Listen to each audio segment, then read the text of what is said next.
द्वितीय वंशावली अध्याय 33। मनसी राज्य करियाकु आरंभ करिया समय 12 वर्ष वयस्क थिले ओ से जेरुसालेमरे 55 वर्ष राज्य कले।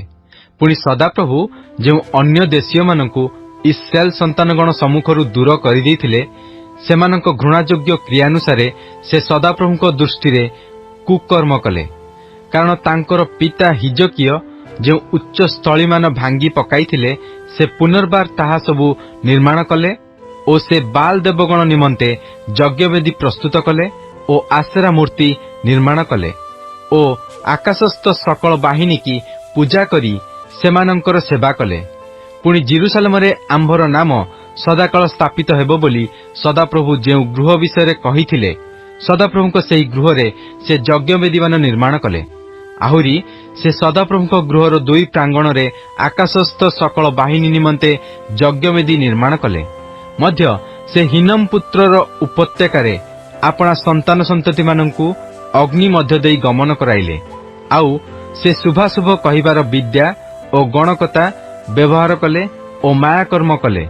पुणी भुतुड़िया ओ गुणिया मानक सहित व्यवहार कले। से सदाप्रभुଙ୍କୁ विरक्त करिया निमंते ताहांको दृष्टि रे बहुत कुकर्म कले। आउ से आपणा निर्मित देवतार खोदित प्रतिमा परमेश्वरଙ୍କ गृहरे स्थापन कले। सेही गृह विषय परमेश्वर दाऊदଙ୍କୁ ओ तांको पुत्र सलोमनଙ୍କୁ कहिथिले एही गृहरे ओ इस्राएल समुदाय गोष्ठी मध्यरु आंभर मनोनीत जेरुसालेमरे आंभे आपणा नाम सदाकाल स्थापन करिबा। पुणी आंभे सेमानଙ୍କୁ जे समस्त आज्ञा देइअछु अर्थात मोसार हस्त द्वारा जे समस्त व्यवस्था विधि ओ विधान देइअछु केवल तदनुसारे कर्म करिया पई जेबे सेमाने मनोयोगी हेबे तेबे आंभे तेहमानक पूर्वपुरुष मानक निमंते जेउ देश निरूपण करिअछु तहिरु इस्राएल रो पादकु आउ स्थानांतरित करिबा नहीं। मात्र मनसी जिहुदा ओ जेरुसालेम निवासी मानकु विपदगामी कराइले। तहिरे सदाप्रभु इस्राएल संतानगण सम्मुखरु जेउ देशीय मानकु विनाश करिथिले सेमानक क्रिया अपेक्षा सेमाने अधिक कुक्रिया कले। तहु सदाप्रभु मनसिंकी ओ तांकर लोकमानंकु नाना कथा कहिले मात्र सेमाने किछि मनोजोग कले नहीं। एहेतु सदाप्रभु सेमानक प्रतिकूलरे असुरीय राजार सेनापति मानकु आनिले। तहिरे सेमाने मनसिंकी बेड़ीरे धरी शिकुलीरे बांधी बाबिल को नहीं गले।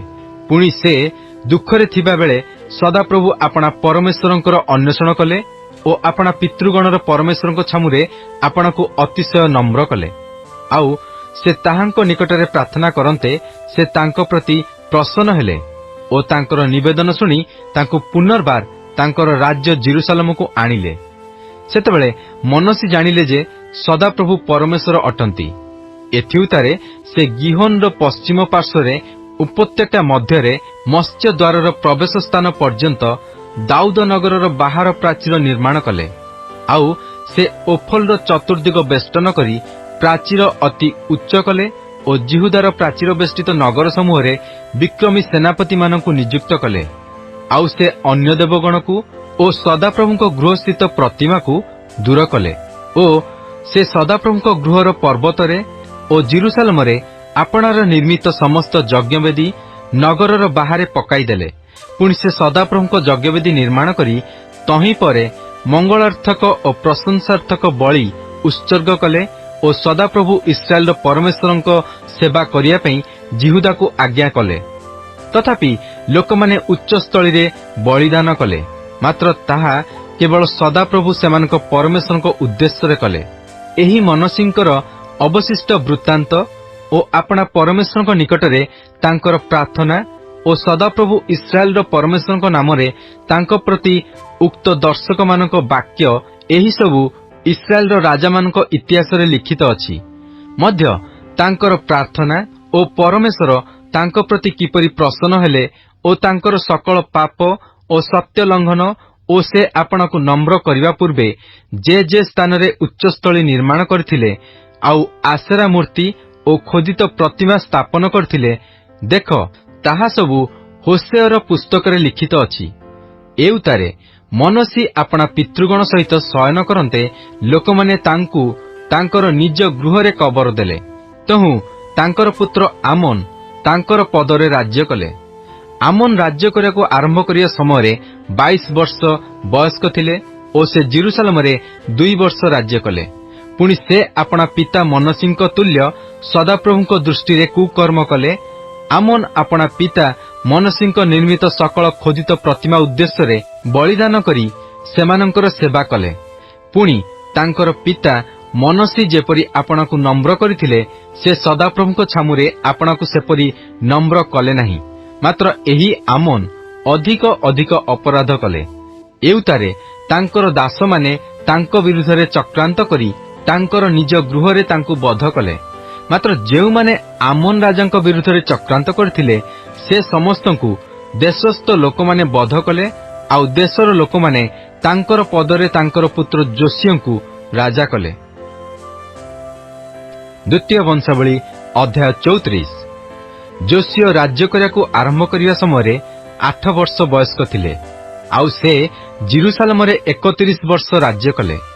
ପୁଣି ସେ ସଦାପ୍ରଭୁଙ୍କ ଦୃଷ୍ଟିରେ ଯଥାର୍ଥ କର୍ମ କଲେ ଓ ଆପଣା ପୂର୍ବପୁରୁଷ ଦାଉଦଙ୍କର ପଥରେ ଚାଲିଲେ। ଆଉ ଦକ୍ଷିଣରେ କି ବାମରେ ଫେରିଲେ ନାହିଁ। ତାଙ୍କର ଅଧିକାରର 8ମ ବର୍ଷରେ ସେ ଅଳ୍ପ ବୟସ୍କ ଥାଉ ଥାଉ ଆପଣା ପୂର୍ବପୁରୁଷ ଦାଉଦଙ୍କର ପରମେଶ୍ୱରଙ୍କୁ ଅନ୍ୱେଷଣ କରିବାକୁ ଆରମ୍ଭ କଲେ ଓ ସେ 12 ବର୍ଷରେ ଉଚ୍ଚସ୍ଥଳୀ ଓ ଆସେରା ମୂର୍ତ୍ତି ଓ ଖୋଦିତ ପ୍ରତିମା ଓ ଛାଞ୍ଚରେ ଢଳା ପ୍ରତିମାରୁ ଜିହୁଦା ଓ ଜେରୁସାଲେମକୁ ସୂଚୀ କରିବାକୁ ଲାଗିଲେ। ପୁଣି ଲୋକମାନେ ତାଙ୍କ ସାକ୍ଷାତରେ ବାଲ୍ ଦେବଗଣର ଯଜ୍ଞବେଦୀ ସବୁ ଭାଙ୍ଗି ପକାଇଲେ। ଆଉ ସେ ତହିଁ ଉପରେ ସ୍ଥାପିତ ସୂର୍ଯ୍ୟ ପ୍ରତିମା ସବୁ କାଟି ପକାଇଲେ ଓ ଆସେରା ମୂର୍ତ୍ତି, ଖୋଦିତ ପ୍ରତିମା ଓ ଛାଞ୍ଚରେ ଢଳା ପ୍ରତିମା ସବୁ ଭାଙ୍ଗି ଚୂର୍ଣ୍ଣ କରି ସେ ସବୁର ଉଦ୍ଦେଶ୍ୟରେ ବଳିଦାନକାରୀ ଲୋକମାନଙ୍କ କବର ଉପରେ ତାହା ବିଞ୍ଚିଲେ।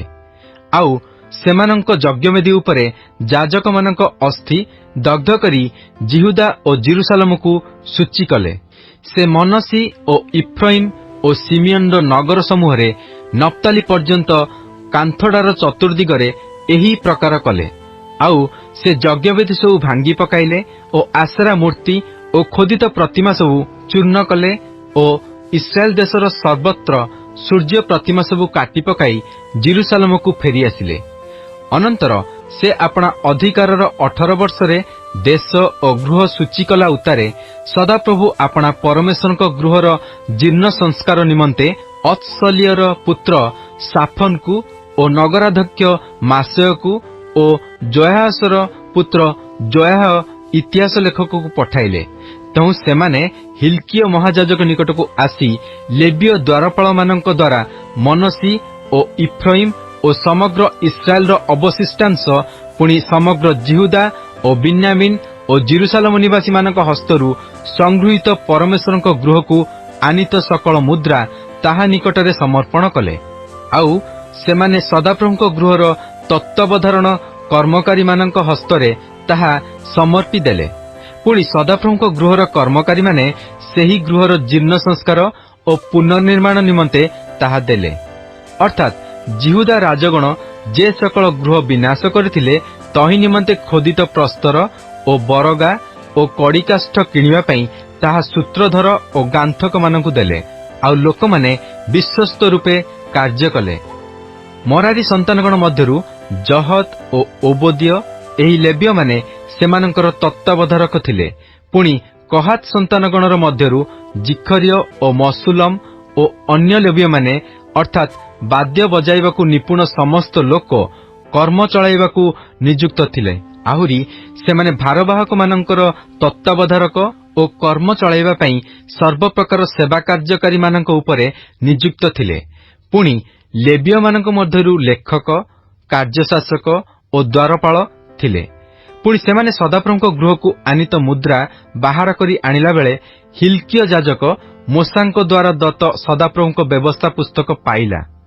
ତହିଁରେ ହିଲ୍କିୟ ସାଫନ ଲେଖକକୁ ଉତ୍ତର କରି କହିଲା, ମୁଁ ସଦାପ୍ରଭୁଙ୍କ ଗୃହରେ ବ୍ୟବସ୍ଥା ପୁସ୍ତକ ପାଇଅଛି।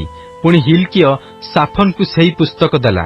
ଆଉ ସାଫନ ରାଜାଙ୍କ ନିକଟକୁ ସେହି ପୁସ୍ତକ ନେଇଗଲା। ଆହୁରି ରାଜାଙ୍କ ନିକଟକୁ ପୁନର୍ବାର ସମ୍ବାଦ ନେଇ କହିଲା, ଆପଣଙ୍କ ଦାସମାନଙ୍କ ପ୍ରତି ଅର୍ପିତ ସମସ୍ତ କାର୍ଯ୍ୟ ସେମାନେ କରୁଅଛନ୍ତି।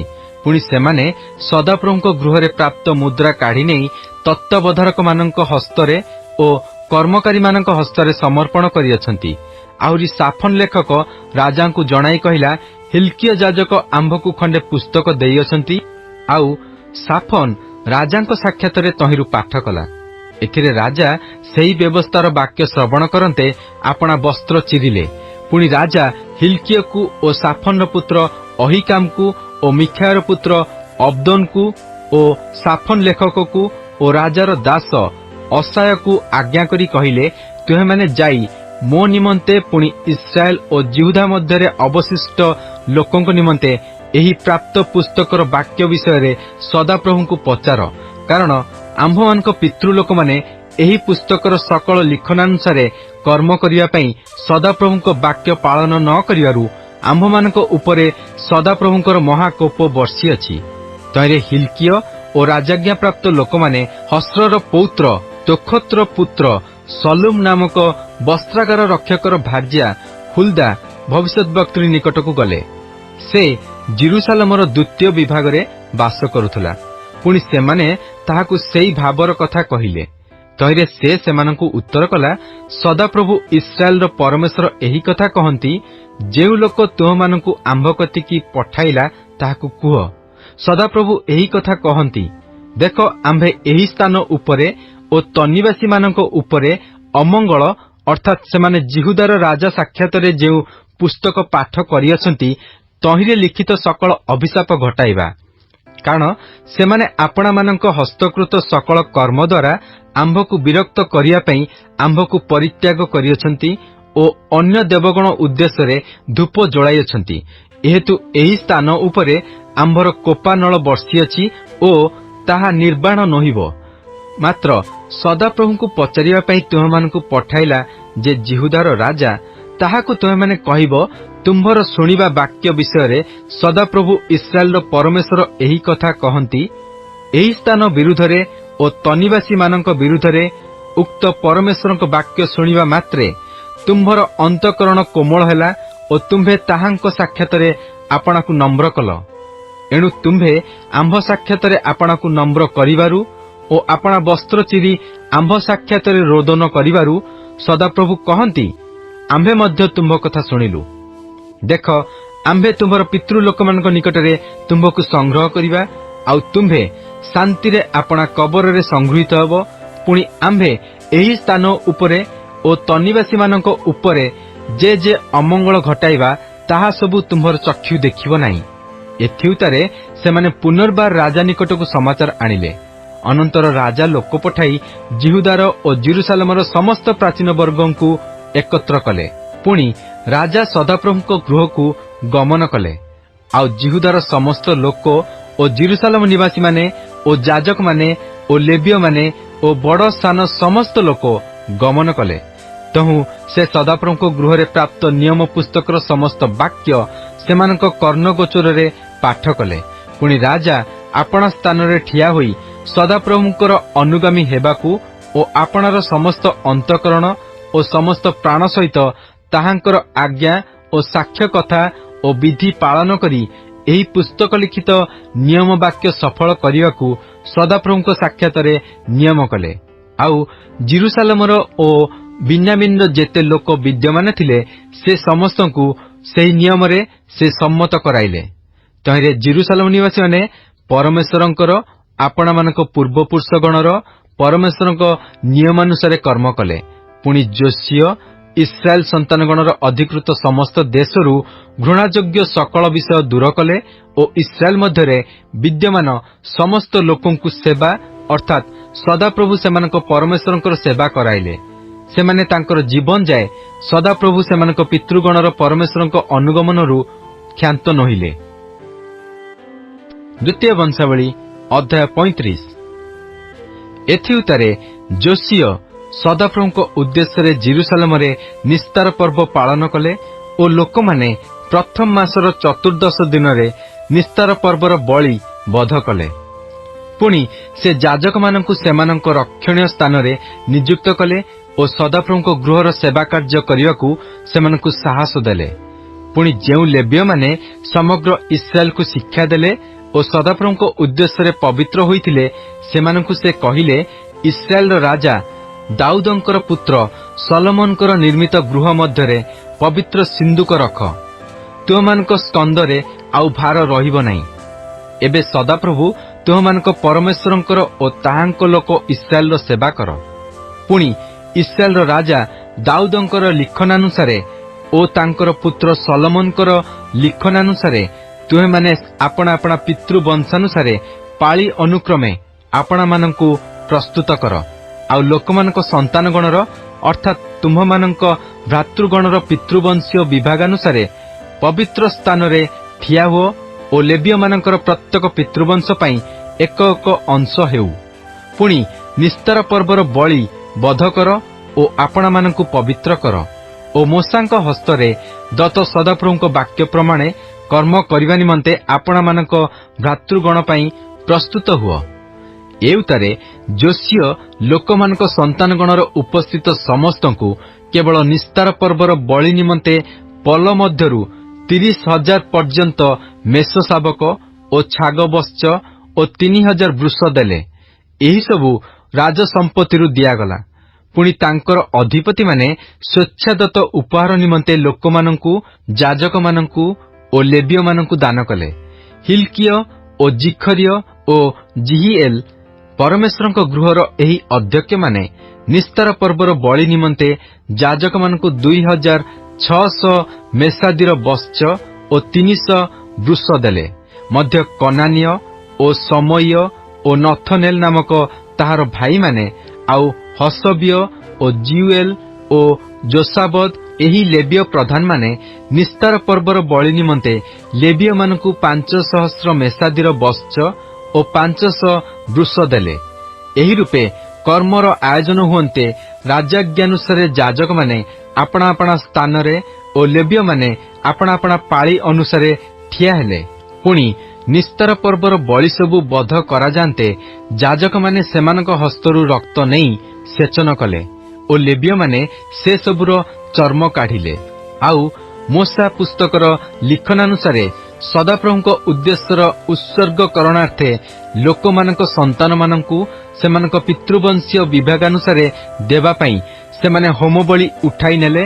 ଆଉ ସେମାନେ ବୃଷମାନଙ୍କୁ ସେହିପରି କଲେ। ଏଉତାରେ ସେମାନେ ବିଧାନାନୁସାରେ ନିସ୍ତାର ପର୍ବର ବଳି ଅଗ୍ନିରେ ପାକ କଲେ।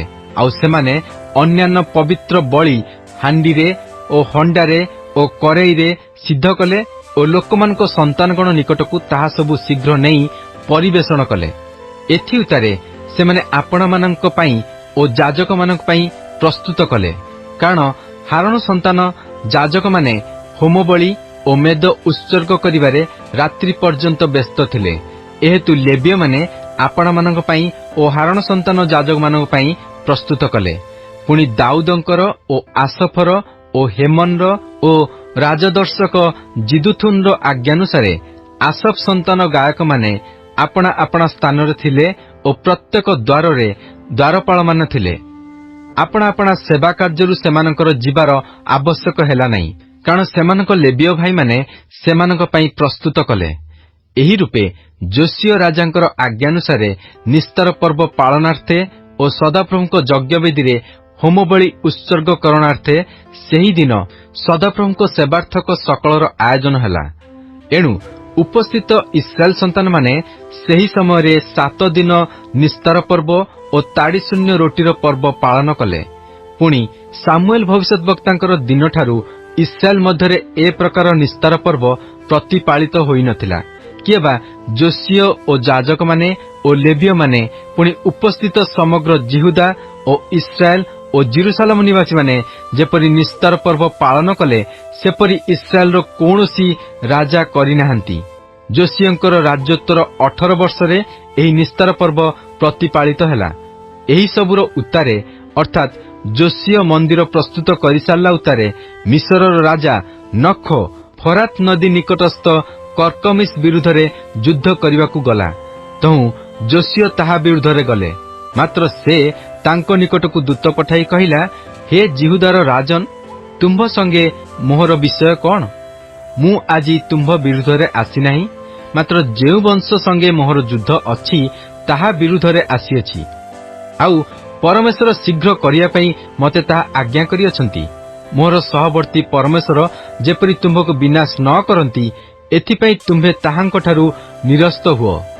तथापि जोशियो ताहाठारु विमुख हेबाकु सम्मत नहिले, मात्र ताहा संगे युद्ध करिया पई छद्मवेश धारण कले। आ परमेश्वरको मुख निर्गत नखर वाक्यर मनोजोग न करी मगिदो उपत्यकार युद्ध करिया पई उपस्थित हेले। एथि उतारे धनुर्धर माने जोशियो राजांकु तीर मारिले। तहिरे राजा अपना दास मानकु कहिले, मते नहीं जाओ, मु अत्यंत आहत होइछि। तहु तांकर दास माने सेही रथरु तांकु नेई तांकर द्वितीय रथरे चढ़ाई जेरुसालेमकु आनिले। आउ से मले ओ अपना पितृलोकंकर कबरे कबर पाइले। एथिरे जोशियोंक लागि समग्र जिहुदा ओ जेरुसालेम शोक कले। पुणी जिरिमियो जोशियोंक लागि विलाप कले।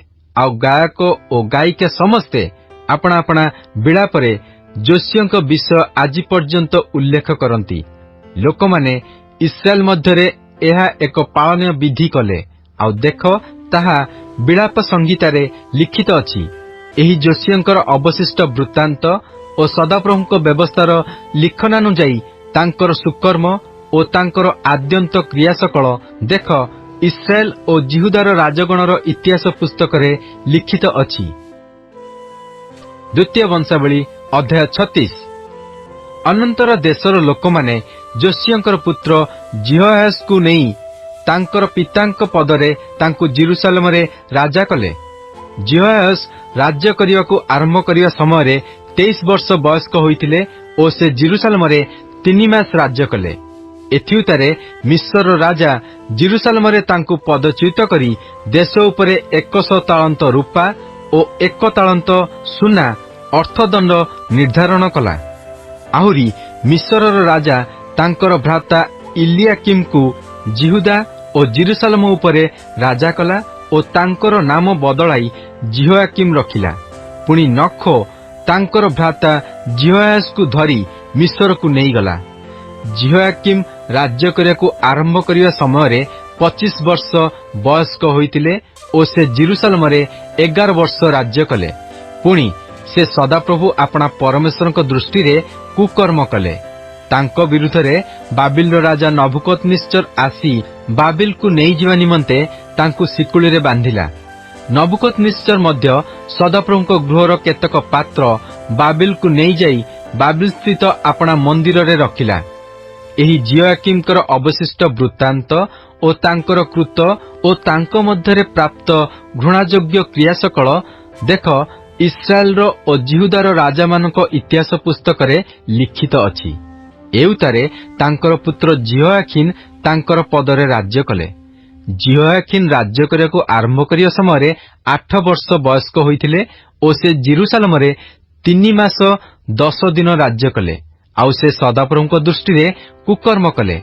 पुणी वर्षर परिवर्तन समय नबुकदनेस्सर राजा लोक पठाई तांकु ओ तांको संगे सदाप्रभुंक गृहर मनोहर पात्र सबु बाबिलकु आनिला ओ तांकर भाई सिदिकियंकु जिहुदा ओ जेरुसालेम उपरे राजा कला।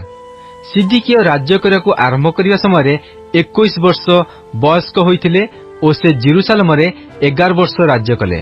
पुणी से सदाप्रभु अपना परमेश्वरक दृष्टि रे कुकर्म कले। से सदाप्रभुंक मुख निर्गत वाक्यर प्रकाशक जिरिमिय भविष्यद्वक्ता सम्मुखरे आपणकु नम्र कले नाही। मध्य जो नबुकदनेस्सर राजा तांकु परमेश्वरक नामरे शपथ कराइथिला से ताहार विद्रोही हेले। आउ से अपना ग्रीवा शक्त कले ओ सदाप्रभु इस्राएलर परमेश्वरक प्रति फेरिबाकु अपना हृदय कठिन कले। आहुरी जाजक मानकर प्रधान समस्ते ओ लोक माने ओ अन्य देशीय मानक सकल घृणायोग्य क्रियानुसारे अतिशय अपराध कले। पुणी सदाप्रभु जेरुसालेमरे जे गृह पवित्र करथिले ताहांकर सेही गृह अशुचि कले। तथापि सदाप्रभु सेमानक पूर्वपुरुष गणर परमेश्वर अपना दूतगण द्वारा सेमानक निकटकु कहि पठाइले से अपना लोकमानक प्रति ओ अपना निवास स्थान प्रति दया बहिबारु प्रत्युषरे उठी पठाइले। मात्र सेमाने परमेश्वरक दूतगणकु परिहास कले, ताहांकर वाक्य तुच्छ कले ओ ताहांक भविष्यद्वक्ता गणकु विद्रूप कले। एणु अपना लोकमानक उपरे सदाप्रभुक कोप उत्थित हैला। शेषरे आउ ପ୍ରତିକାର ନୋହିଲା। ଏ ନିମନ୍ତେ ସେ କଲ୍ଦିୟମାନଙ୍କ ରାଜାକୁ ସେମାନଙ୍କ ପ୍ରତିକୂଳରେ ଆଣନ୍ତେ ସେ ସେମାନଙ୍କ ଯୁବାମାନଙ୍କୁ ସେମାନଙ୍କ ଧର୍ମଧାମରେ ଖଡ୍ଗ ଦ୍ୱାରା ବଧ କଲା। ପୁଣି ଯୁବା କି ଯୁବତୀ, ବୃଦ୍ଧ କି ଜରାଜୀର୍ଣ୍ଣ କାହାରି କି ଦୟା କଲା ନାହିଁ। ପରମେଶ୍ୱର ତାହା ହସ୍ତରେ ସମସ୍ତଙ୍କୁ ସମର୍ପି ଦେଲେ। ଆଉ ପରମେଶ୍ୱରଙ୍କ ଗୃହର ବଡ଼ ସାନ ସମସ୍ତ ପାତ୍ର ଓ ସଦାପ୍ରଭୁଙ୍କ ଗୃହର ଧନ, ପୁଣି ରାଜାଙ୍କର ଓ ତାଙ୍କ ଅଧିପତିମାନଙ୍କ ଧନ, ଏହିସବୁ ବାବିଲକୁ ନେଇଗଲା। ପୁଣି ସେମାନେ ପରମେଶ୍ୱରଙ୍କ ଗୃହ ଦଗ୍ଧ କଲେ ଓ ଜେରୁସାଲେମର ପ୍ରାଚୀର ଭଗ୍ନ କଲେ ଓ ତହିଁର ଅଟ୍ଟାଳିକା ସବୁ ଅଗ୍ନିରେ ଦଗ୍ଧ କରି ସେଠାରେ ଥିବା ମନୋହର ପାତ୍ର ସବୁ ବିନାଶ କଲେ। ପୁଣି ସେ ଖଡ୍ଗରୁ ବଞ୍ଚିବା ଲୋକମାନଙ୍କୁ ବାବିଲକୁ ନେଇଗଲା। ତହିଁରେ ପାରସିକ ରାଜ୍ୟ ସ୍ଥାପନ ପର୍ଯ୍ୟନ୍ତ ସେମାନେ ତାହାର ଓ ତାହାର ସନ୍ତାନଗଣର ଦାସ ହୋଇ ରହିଲେ। ଦେଶ ଆପଣାର ନାନା ବିଶ୍ରାମ ଭୋଗ କରିବା ପର୍ଯ୍ୟନ୍ତ ଜିରିମିୟର ମୁଖ ଦ୍ୱାରା ଉକ୍ତ ସଦାପ୍ରଭୁଙ୍କ ବାକ୍ୟ ସଫଳ ହେବା ନିମନ୍ତେ ଏହା ଘଟିଲା। କାରଣ 70 ବର୍ଷ ପୂର୍ଣ୍ଣକରଣାର୍ଥେ ଦେଶ ଉଚ୍ଛିନ୍ନ ଅବସ୍ଥାରେ ଥିବା ପର୍ଯ୍ୟନ୍ତ ବିଶ୍ରାମ ପାଳନ କଲା। ଜିରିମିୟଙ୍କ ମୁଖ ଦ୍ୱାରା ଉକ୍ତ ସଦାପ୍ରଭୁଙ୍କ ବାକ୍ୟ ସଫଳାର୍ଥେ ପାରସ୍ୟର ରାଜା କୋରସର ଅଧିକାରର ପ୍ରଥମ ବର୍ଷରେ ସଦାପ୍ରଭୁ ପାରସ୍ୟର ରାଜା କୋରସର ମନରେ ପ୍ରବୃତ୍ତି ଜନ୍ମାନ୍ତେ ସେ ଆପଣା ରାଜ୍ୟର ସର୍ବତ୍ର ଘୋଷଣା କରାଇ ମଧ୍ୟ ଲେଖାଇ ଏହି କଥା ପ୍ରଚାର କରାଇଲା, ଯଥା ପାରସ୍ୟର ରାଜା କୋରସ ଏହା କହନ୍ତି, ସଦାପ୍ରଭୁ ସ୍ୱର୍ଗର ପରମେଶ୍ୱର ପୃଥିବୀର ସମସ୍ତ ରାଜ୍ୟ ଆମ୍ଭକୁ ପ୍ରଦାନ କରିଅଛନ୍ତି। ଆଉ ସେ ଜିହୁଦା ଦେଶସ୍ଥ ଜେରୁସାଲେମରେ ତାହାଙ୍କ ପାଇଁ ଏକ ଗୃହ ନିର୍ମାଣ କରିବାକୁ ଆମ୍ଭକୁ ଆଜ୍ଞା କରିଅଛନ୍ତି।